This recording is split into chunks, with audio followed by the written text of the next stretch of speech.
જીવનધારા વૃદ્ધાશ્રમ તારીખ 27/11/24 જીવનધારા વૃદ્ધાશ્રમમાં ચાલતું ભગવાન મહાવીર આઈ કેર હોસ્પિટલ કે જ્યાં ઘણા બધા કેટરેક્ટના ઓપરેશન, છારી વેલના અહીંયા ઓપરેશનો થાય છે.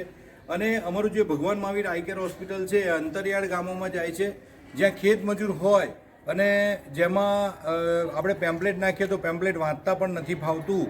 અમુક એવી જગ્યાએ જઈને અમે એ લોકોને સમજાવીએ છીએ, બોલાવીએ છીએ અને તેમને બોલાવ્યા પછી તેમની આંખો ચેક થાય છે અને એમાં જેને કેટરેક હોય એના અહીંયા ઓપરેશન કરવામાં આવે છે. હમણાં ટૂંક સમયમાં જ અમારી જે અમદાવાદ ખેડા હાઈવે સ્થિત કાજીપુરા ગામમાં જે અમારી ગૌશાળા છે એની બાજુનું જે ગામ છે ત્યાં અમે કેમ્પ કર્યો અને ત્યાં કેમ્પમાંથી આજે 5 જણના અહીંયા કેટરેકના ઓપરેશન કરવામાં આવ્યા છે. આ બધા જે કહીએ કે ખેત મજૂરી અથવા તો નાનું મોટું કામ કરતા હોય છે, બરાબર છે ને લક્ષ્મણભાઈ? શું કરો છો તમે? મજૂરી કામ કરતા હોય, ના સમય હોય, અમુક જણા જોડે એવું હોય છે કે આવવા જવાનું ભાડું પણ નથી હોતું, તો અમારી સંસ્થા દ્વારા અમે એમને લાવવા, લઈ જવા, ખાવા પીવા, રહેવાની બધી અહીંયા સગવડતા ફ્રીમાં કરી આપીએ છીએ. ઓપરેશન થઈ જાય પછી એમને મૂકી આવીએ છીએ. તો આજે લક્ષ્મણભાઈનું અહીંયા કેટરેકનું ઓપરેશન થયું છે. લક્ષ્મણભાઈ, કેવું લાગ્યું તમને? ઘણું સારું. સરસ. જમવાનું કેવું હતું? સરસ. અને હવે અમારી ગાડી તેમને અહીંયાથી પાછા મૂકી આવશે.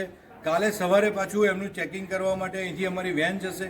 કાલે ચેક કરીશું, એમને આંખમાં નાખવાના ટીપા અને એ બધું અપાશે અને પછી પણ તેમની અહીંયાથી ફોન દ્વારા તેમની માહિતી મેળવતા રહીશું ને એમને જ્યારે જ્યારે જરૂર પડશે ત્યારે અમારી ટીમ એમની જોડે ઊભી રહેશે.